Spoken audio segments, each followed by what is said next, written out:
I'm JJ Virgin, PhD dropout, sorry mom, turned 4-time New York Times bestselling author.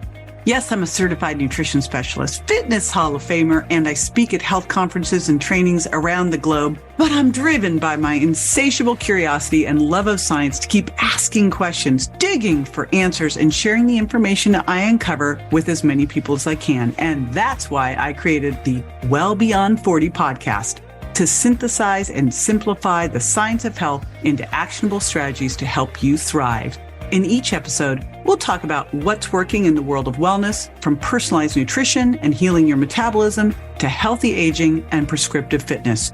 Join me on the journey to better health so you can love how you look and feel right now and have the energy to play full out at 100.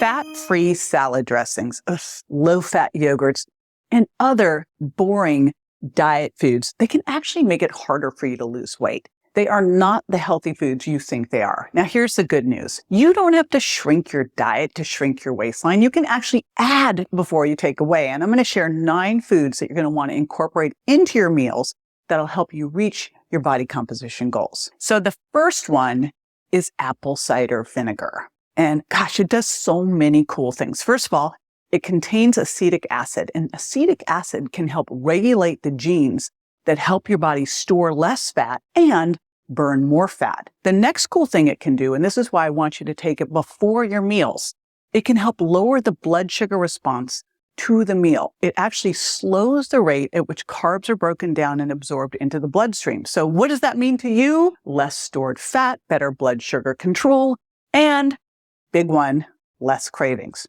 Now, those weight loss drugs that we've been hearing about, Ozempic, Mounjaro, one of the things that they do is slow down stomach emptying. Guess what? Apple cider vinegar does it too. It helps food stay in the stomach longer, which means you're going to feel fuller longer, and that means you'll eat less. Now, here's just one caveat about this. Don't just chug it from the container. I know you wouldn't do that anyway, but that would trash your tooth and animal. So as long as you dilute it, you're totally cool. One of my favorite ways to have it, which we're going to talk about this one in a bit, is with green tea. The next one, lemon juice. So apple cider vinegar is great for blood sugar, and so is lemon juice. And what I love about lemon juice is you can get a lot of flavor without a big sugar hit and a bunch of calories. So it's got a low glycemic load. It's low in the sugar impact diet.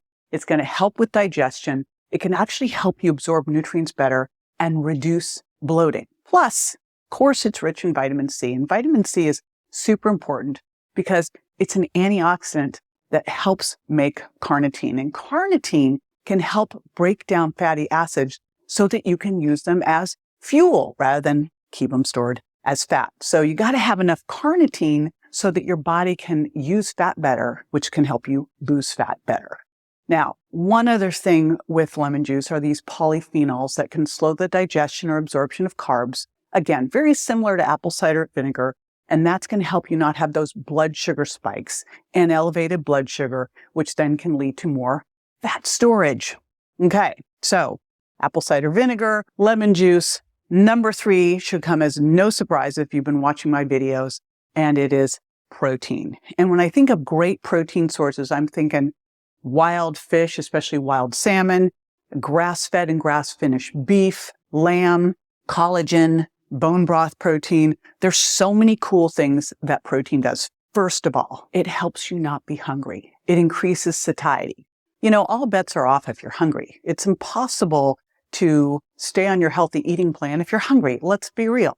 So that's the first one, is it can dramatically improve satiety. The second one is that it's more thermic. So we've got 3 macronutrients, right? We've got protein, we've got carbs, we've got fat. Protein has a 20 to 30% higher thermic effect than carbs or fat. Carbs are like around 10% fat. It doesn't really take much for your body to use fat, right? But protein, your body has to do a lot of work for. So that's fantastic. In fact, what we know is that even if all you did in your diet, it's isocaloric, same calorie load, if you took your protein up, say from 10 to 12%, which is the standard awful diet, right, up to more of the 20 to 25%, kicking out some of the fats or carbs, you would lose weight.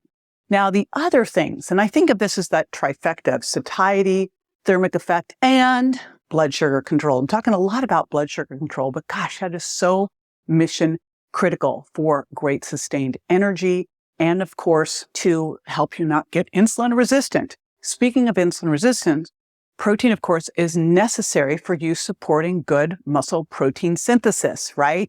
And we've got to have that for good insulin sensitivity. So that's mission critical. We want you doing resistance training and then feeding your body what it needs in terms of those amino acids through protein so you can rebuild. And if you're doing that, all that muscle protein synthesis is going to burn more calories at rest, right? So that's the next thing. We know muscle is more metabolically active than your fat tissue, of course.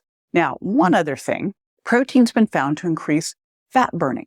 Fat oxidation is the process of using stored body fat as a fuel source. I don't know about you, but I would much rather be burning off stored body fat, right? And we know, again, if you have that higher protein intake, it's going to help you use fat for energy better and help support fat loss. So a couple shout outs. I started with the beginning going some of the things I love. I do collagen every day, either in my bone broth protein that's about 80% collagen, or I add collagen. In fact, I even travel with these things because it's great for your joints. It's also great for your hair, skin, and nails. I think of it as whole body, whole beauty type of collagen. Now, as far as wild fish, and I especially big shout out to salmon because of the astaxanthin, an amazing antioxidant, and grass-fed, grass-finished beef, and you're going to get omega-3s from these. And omega-3s, as you know, are critical for helping reduce inflammation, improve insulin sensitivity, and help with fat burning. So, easy thing for you to do every single day. Start the day with a loaded smoothie. Whenever you're breaking your fast, which I would say best time is generally 2 to 3 hours after waking up. I think 2 hours is about a great window, but it's a great way to get the protein in that you need, 30 grams or more at that breaking fast meal, right? That's high quality. So for number 4, I mentioned throwing apple cider vinegar into green tea. Green tea is something that I put into my diet every single day. In fact, one of the things I like to do is do a big 32 ouncer of it when I'm going to the gym, because green tea does so many cool things. First of all, it's been found to help increase fat oxidation, which we just talked about with protein intake. That's how you can use stored body fat as fuel. It also can help impact your hunger regulating hormones, ghrelin and leptin.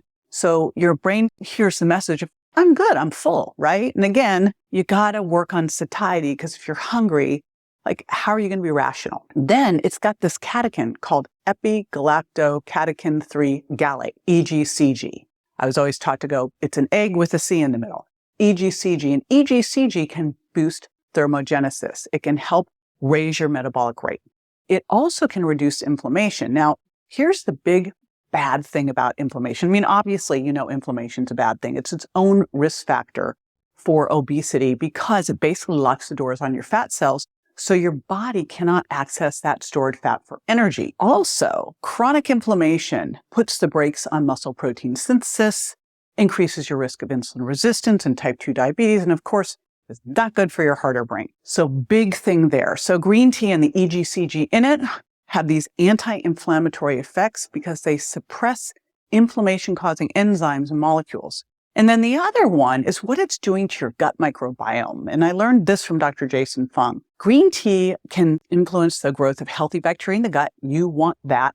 And it can also stop the development of the bad kind. So it can help you create that balance that you want in your microbiome. And what we're just really seeing with microbiome is that the balance of your bacteria in your microbiome can impact your immune system, your mood, but it also hugely impacts your weight. Depending on the types of bacteria you have in your gut, it can make the difference between you storing more calories from the food you eat as fat or burning more calories off. I know which one I want to have. Now, there's also prebiotics in green tea that can also help your gut bacteria. And there's one more thing that I got to do a shout out in green tea, and it's the L-theanine in there. Now, L-theanine is basically the precursor to the neurotransmitter GABA, and GABA is that calming neurotransmitter. So what you'll find is very different than coffee if you're drinking green tea. Yes, it has some caffeine, but the theanine is like calming. So it's this great calming buzz.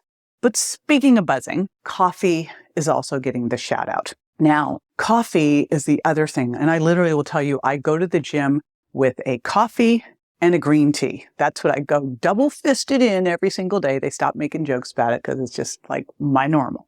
But why is caffeine so important? Well, we know caffeine can increase metabolic rate and help you burn more calories. It boosts metabolism. It temporarily will increase your body temperature and it will stimulate thermogenesis and improve fat burning. While it's doing that, it's also suppressing your appetite because it influences the hormones that regulate hunger and fullness. And of course, along with that, it can curb cravings. Now, we know it's something called an ergogenic aid. In fact, it's monitored with professional athletes because of what it can do for exercise performance. It makes you more alert, more focused. It reduces that whole perceived exertion of how hard workouts are, and which is why I always have some when I'm going into my workout so I can work out harder. So here's a little hack for you with your coffee. You can take your coffee in the morning. You can throw in some of my collagen. You can throw in some of my bone broth protein. Or if you want to make like the killer mocha, take some of my collagen and take this living ratio cacao calm with some mushroom extracts. Amazing. It's a great thing that you can do to really get a great workout deliciously. All right. Next one. Now, all of these things I will tell you go in my diet every single day, and this one too. But I had to do some exploration here with this. So we've all heard how good fermented foods are. And let's face it, in the United States, they just really aren't part of the culture. I have a good girlfriend who is Korean descent. And I remember we were having an event. She brought kimchi. Holy smokes. I was like, whoa. It's like, did you have to open that in the room with everybody in it? But literally, she wrote the kimchi diet because she eats it every single day. I tried, but kimchi, sauerkraut, I don't even like pickles. So I had to figure out what was I going to do to have a little bit of fermented every day. I tried it with wine. This is not what we're talking about here.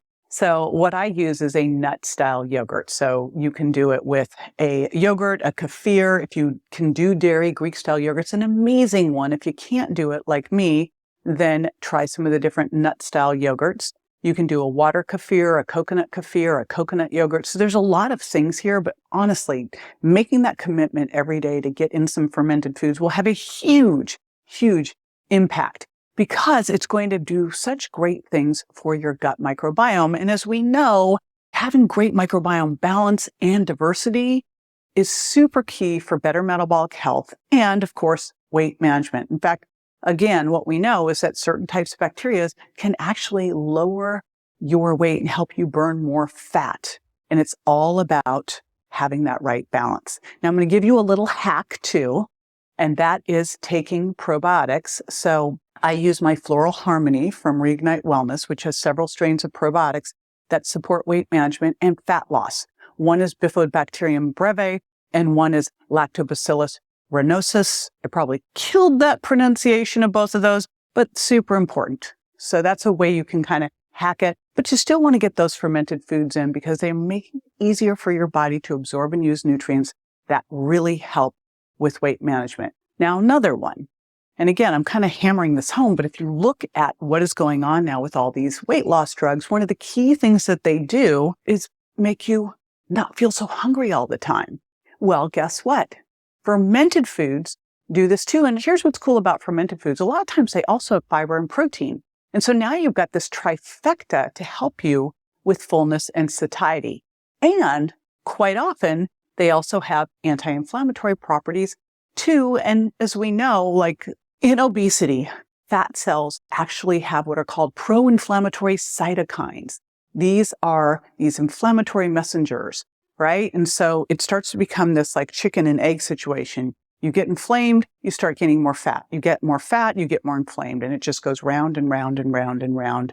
And when you can start to reduce inflammation, one of the ways you can do it is with fermented foods. It can also help here too. And finally, fermented foods have a low glycemic index. They're low in the sugar impact diet. Why? Because the fermenting ate up the sugar. So it can help regulate your blood sugar levels so you're not having those spikes and crashes. Now, I talked probiotics, but one of the things I think we don't talk about enough, although I see it's now coming out a lot in the literature, are prebiotics.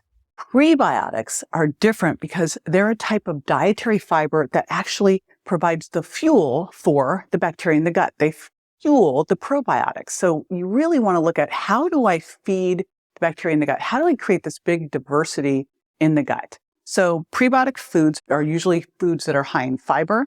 And remember, fiber should be one of our secret weapons because it adds bulk to your meals. So you're going to feel fuller longer, right? Which of course, again, appetite control, you'll eat less. So that's super duper important. It also, I got to say it, will give you poops that you can be proud of, right? It helps you detoxify and it helps move things through faster. Now, prebiotics also may influence the production and release of certain appetite regulating hormones. So beyond just the keeping it in your stomach a little longer and then moving it through, it also can influence ghrelin and peptide PYY. Now, ghrelin stimulates hunger. PYY promotes feelings of fullness. So influencing these is a big deal. And it can also help with improving insulin sensitivity and reducing inflammation. So here are some. You can easily go prebiotic foods, but let me give you some of the ones that are the easiest ones to do. Because some of them you're like, chicory root? Like I just haven't really bought chicory root at the store lately, but garlic, onions, asparagus, bananas. Remember, shout out on the bananas. Get them as green as possible. You got to be able to peel it, but get them more green for the resistant starch too. Sunchokes. Whenever I see those on the menu at a restaurant, I get them. Dandelion greens, great to work into your salads. Leeks, apples, and legumes. And then water. Holy smokes. There's so much to water. I think it's one of those things. I'm a big tracker. I think we need to be tracking our protein every day. And I really think we need to be tracking our water every day too, because there's so many things that it does. First of all, it can boost your metabolic rate. When you drink water, it can boost your metabolic rate 30% for 30 minutes. That's a major impact all throughout the day, right? Because the reverse of that is true too. If you're mildly dehydrated, stress hormones come up. Your body then starts to go into a storage mode where it actually takes glucose, converts it to fructose. This is not the pathway you want to go, right? You want to go fructose to glucose. It takes glucose, which you can get from your liver, converts it to fructose and stores it as fat, just like a camel does. Because when we burn fat, we can liberate water. That's what your body does when you're dehydrated. So it makes sure you have some hydration to access. We do not want that process to happen. And so you want to make sure that you're staying hydrated so you have good metabolic function, right? You can use energy more efficiently. Now, you want to be drinking water throughout the day, especially in between meals, because it's going to help you feel more full so you don't eat as much with your meals, right? And if you're drinking cold water, maybe a little thermogenic as well, because your body has to warm it up. And that means that your body has to do a little bit of work. The other thing, we talked about fiber for detoxification. Well, water is critical for detoxification too, right? It's going to be critical for your kidneys so they can work properly and get rid of stuff. And drink enough water, your kidneys can easily remove waste. And that also includes all those byproducts that happen from you breaking down fat, which we want to do. And then your body just stays clean and working well. And then finally, talked a little bit about fiber with the prebiotics, but let's really drive fiber home. Because when I talk about eating by the plate, I talk about eating protein first. You know, that's my mantra, right? And then getting in your fiber from lots of non-starchy vegetables, 2 pieces of fruit, and a little bit of slow, low carbs, and then healthy fats. Because this is really the trifecta for blood sugar balance, for satiety. And so here's the fiber part of it. Here's where we want you to do this, because truly fiber is a secret weapon for fat loss for a couple reasons. Again, number 1 is satiety. Number 2 is blood sugar. And number 3 is detox. And I think we don't talk about this enough. As you're losing fat, you are actually freeing up toxins that are in your fat, because our body, we're going to get toxins. There's just no way around it. Like if we're breathing air, we're out there drinking things, we're touching things, our skin's a sieve. Even if you go to the most pristine areas in the world now, there's toxins there because they fly, they drift, right? And so we want to be actively getting rid of those toxins. But if we have more toxins coming in than our body can get rid of, it's stored in our fat. And that means as we start to free up fat, as we start to fat burn, we're freeing up toxins. We got to get them out. And fiber is a great way to help do that. It can glom onto them and help escort them out of the body. Protein's another key thing here too, along with water. Now, one of the things I like to talk about is eating as close to nature as possible. And when you do that, you're going to get higher fiber foods. Quite often, all this ultra processing is ultra processing the fiber right on out of there. So here's what I want you to do. First, non-starchy vegetables. Minimum, your floor for non-starchy vegetables is at least 5 servings a day. What's a serving? It's a cup of raw or a half a cup of cooked. So a half cup of cauliflower rice, 1 serving. A cup of romaine lettuce or arugula lettuce, 1 serving. So you can see how easy it is to go way past that. And I want you to be an overachiever here. Like 10 servings is my ultimate goal. And you can go past that. There's no limit here. There is a limit on fruit. What I want you to do is think about 2 fruit servings a day. That's about a cup. So say an apple, a cup of berries. And with both of these, I really want you to go for diversity. Diversity is super key for all the polyphenols, the nutrients that you get from that. Now, you can add on to that some of the slow, low carbs. And I like to say that you're going to earn those carbs through your exercise. So baseline non-starchy vegetables, the 2 fruit. If you're active, then you can add more based on that. And things that I love, legumes, potatoes for the resistant starch. Winter squash is another one. Wild rice, you got to watch the amounts though. Half a cup is a serving there. It's easy to go overboard on that, right? And if you go overboard on carbs, that's what your body's going to focus on burning. Carbs, not anything else. And it's got too much and it can't store it in your muscles, which are your sugar sponge, and your liver's full. Guess what happens to it? It becomes fat. All right. So I just threw a lot at you. So what does this look like in a day? Here's what you do. Get up in the morning, have your coffee, make your loaded smoothie. Now, oftentimes now I've been making more of like a yogurt smoothie where I'm using nut yogurt and stirring in my bone broth protein, stirring in some collagen, adding in some fiber. I have an extra fiber product I love. And then I also might use chia seeds or freshly ground flax. Of course, berries, another great one in there too. Then again, green tea is going to the gym with me. I love a good green tea, lemon juice, ACV, easy thing to do. So another thing that is an easy one to do is take lemon juice, a little cayenne pepper, a little bit of a sweetener like allulose, and you can put ACV in there too. Apple cider vinegar is kind of one of those easy things you can throw in, and it's especially great to get apple cider vinegar or lemon juice before a meal. Now, in your 2 meals beyond that loaded smoothie, you're going to get in some clean protein. You're going to get in some fiber from the non-starchy vegetables, maybe a little slow, low carbs, and get something fermented. Again, I got fermented in my yogurt in the morning, but if you didn't get that in, maybe you are advanced and you're going to do some sauerkraut or kimchi.